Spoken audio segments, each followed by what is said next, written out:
Welcome to Sea Camp, a temporary village of around 3,000 inhabitants where drivers, crews, organisation and everyone else involved in the world's biggest and best rally raid came together on the shores of the Red Sea to get ready for the 45th edition of the Dakar, which promises to be one of the toughest ever.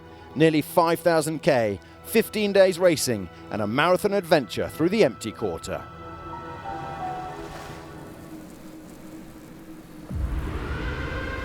Il sera, à mon avis, plus dur. C'était ce qu'on nous a demandé.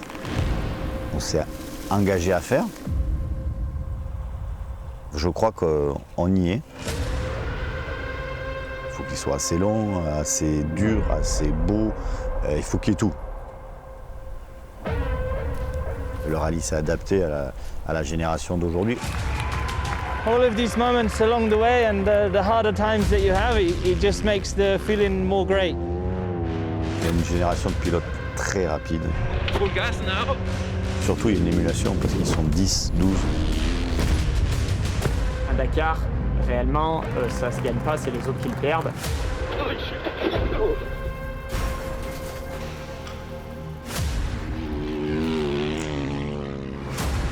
It was very important for me because it's here in our region, you know, and I'm so happy.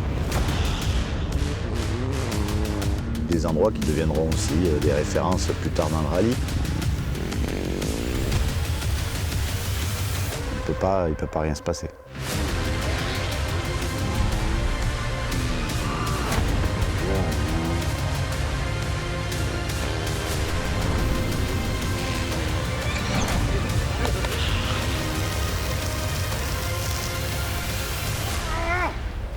On est où là en fait? Dans la merde. On four wheels or on two, we welcome old champions and we welcome new. And now, upon the podium, roping the number one from Great Britain, we have Sam Sunderland. Yeah, I remember when I won in 17, when I arrived to Dakar 18, I had the number one on there and felt a bit like the target for everyone, but I don't feel like that now. It's just a number for me, and see where we are at the end. Just until rest day this year, we cover almost the same distance as the entire Dakar of last year. So if you make it to the rest day this year, you're almost doing a full Dakar, which is crazy. I like it when it's long and when it's hard. That's when you can make a difference. Now you have to be consistent, make as few errors as possible, but at the same time go as fast as you can. And so on New Year's Eve, Dakar 2023 roared to life. Number one in the world, number one last year and wearing the number one, but after losing his line on a blind corner, Sam Sunderland came in 10th. Ross Branch was one of 3 riders who finished on the exact same time, 8:31, enough for third place for the man from Botswana. Not so good for Nacho Cornejo, who crashed on the very first bend and lost 1 minute 15.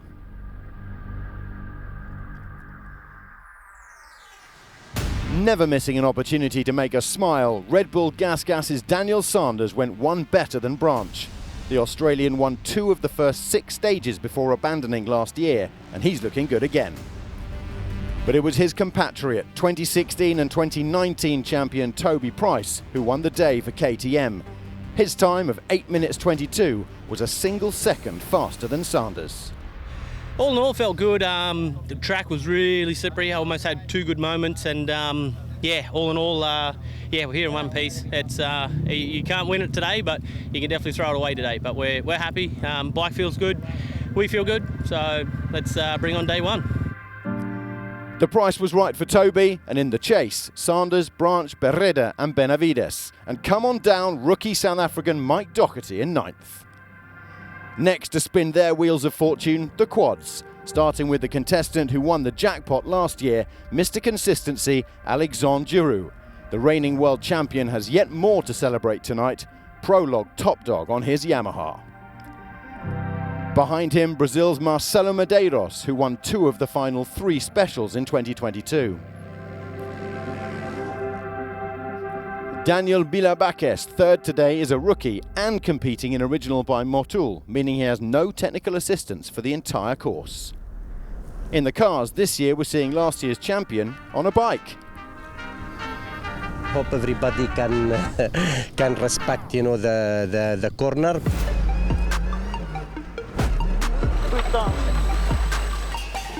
Maximum attack now. Yes. Matthew, he will drive.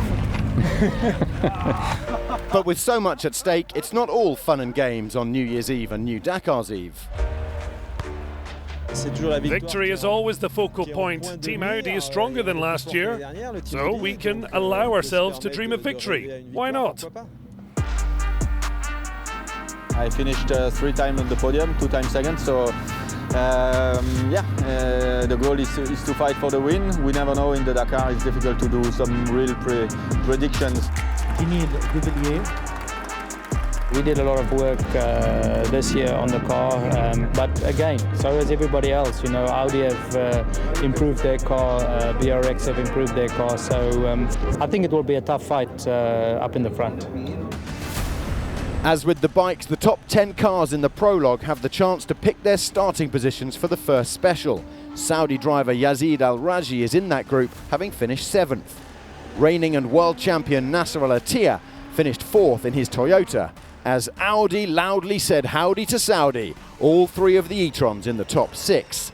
Peter Hansel will be happy enough with 3rd, but in front of Mr. Dakar was BRX's Sebastian Loeb. But it was Matthias Ekstrom who overhauled them all. It's always nice to have a good starting position for tomorrow because of the 3-minute gap and the 2-minute gap, so I think it's always important to have a good road position in this sport. All 3 Audis in the mix, and with Orlando Terranova joining Loeb in the top 10, plus Guerlain Chichery 5th, it was a good day too for the ProDrive hunters. The cars will be back for more rock and roll racing tomorrow.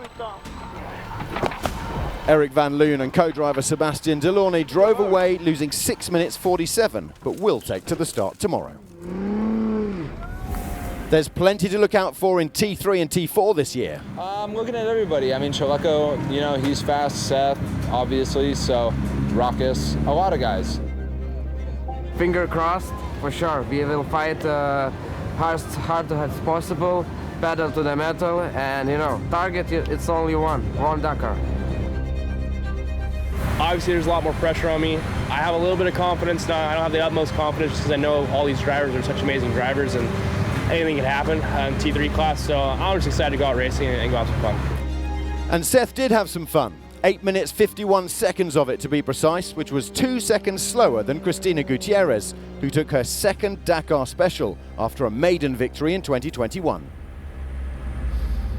I'm happy inside me, my mentality is so positive, and this is only the start. We need to go day by day. Guillaume de Mévius completed the T3 podium.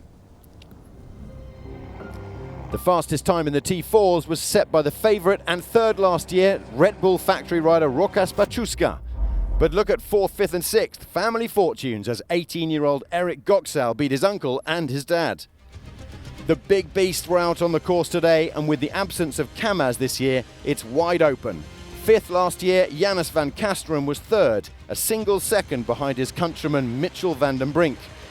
But it was the last non-Kamaz driver to take a Dakar stage, Czech Martin Maciek, who won the day, proving why he is favourite for the title. Half the top 10 Dutch, including Mitchell's dad Martin in 7th. And as we all get ready for a new year and for the race proper to start tomorrow, as T.S. Eliot said, what we call the beginning is often the end. And to make an end to the prologue is to make a beginning to the rally. The end today is where we start tomorrow. Wherever and however you're seeing in 2023, we wish you a very, very Dakar New Year. That's Dakar. I love it.